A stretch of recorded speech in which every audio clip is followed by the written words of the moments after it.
એટલા બધા સ્વચ્છ અને નિરોગી કાયાવાળા પુરુષ હતા મારી દ્રષ્ટિએ કહું.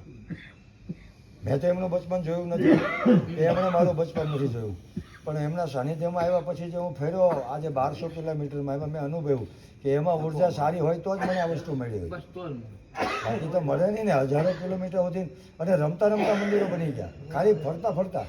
એમ થયું કે 6 મહિના અહીંયા રોકાયા તો આમ થઈ ગયું, 6 મહિના અહીંયા રોકાયા તો કથા થઈ ગઈ, 6 મહિના આમ ગયું મંદિર બની ગયું, આમ ગયું. તો આ બધી સેવાઓનું જે દર્શન નથી કહેતા, બાળક જન્મ તે પહેલાં એનું દૂધ તૈયાર હોય એમ મેં પંચમ બાપુનું જે અનુષ્ઠિત્વ જોયું મેં, ભલે એમણે જોરદાર તપ કર્યું.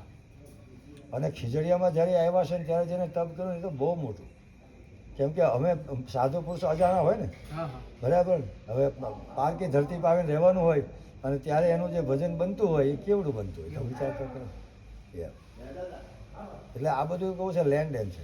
હવે મને એમને અવતાર આપ્યો, હું અહીંયા હમણાં 10 વર્ષથી હમણાં પાછો અહીંયા આવ્યો, એટલે એક બેન હતા ને એને તાનો મારી દીધો મને કે બાબાઓને શું હોય.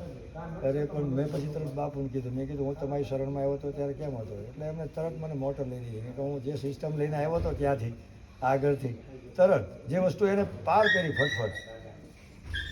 કેટલું એમનું ભજન હશે તમને કહું. આજની તારીખમાં 10,000 રૂપિયા મારી પાસે હતા, આજની તારીખમાં આશ્રમ હાલે છે. પણ મારી શરણાગતિ મને વિશ્વાસ પૂરો, કેમ કે હું પહેલે ધાર્મિક વૃત્તિઓનું મારું બચપન એમ કહું ને, મારા અવતાર પહેલાંની વાત કરું ને તો એવી સંતની સમાધિએ મારા માવતર જતા હતા ને, આજની તારીખમાં એ સંતની સમાધિ જે છે ને એનું દર્શન હું પંચમ બાપુની મૂર્તિમાં રોજ દર્શન કરું, રોજ.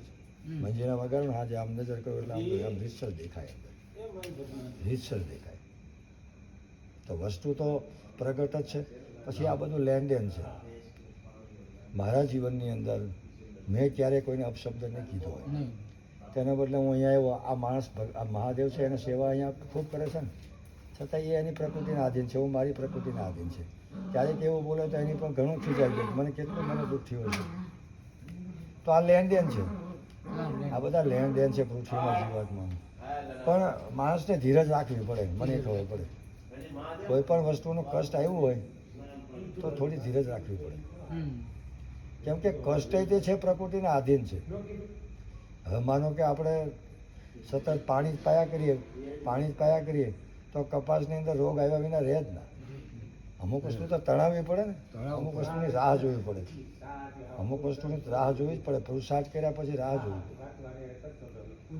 મારી દ્રષ્ટિએ તમને કહું કે હું મારી પ્રકૃતિમાં અહીંયા આવ્યું છું તો હું જોઉં છું કે એકદમ તો કોઈ આ જ્ઞાન પ્રાપ્ત રામાયણ ભાગવત તો બધું મોઢે કરી લઈએ, એ બધું આપણને મોઢે થઈ જાય, પણ એનો અર્થઘટનને જો આપણે પ્રેક્ટિકલી સમજવું હોય તો લાંબો સમય સુધી પુરુષાર્થ કરવો પડે, ત્યારે એ વસ્તુ સમજાય.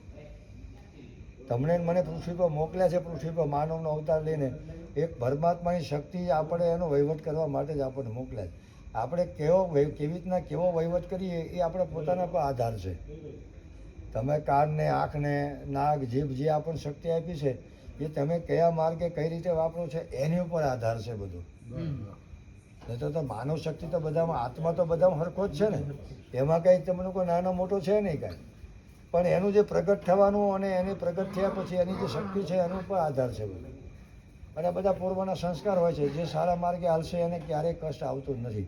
પણ મૂળ શું છે, આપણી ઈચ્છાઓ વધે હોય ને વધારે, એ આપણને દુઃખી કરતા હોય, બીજું કાંઈ હોતું નથી. મારી દ્રષ્ટિએ મારી એક ગાય દૂધરી હોય તો મને એમ થાય કે 4 ગાયો દૂધરી હોય તો આખો ડબલો ઘીનો ભરાય, પણ એ 4 ગાયોને હાચવાની પછી વ્યવસ્થા જોઈએ, એમ બધું છે. હવે હું ના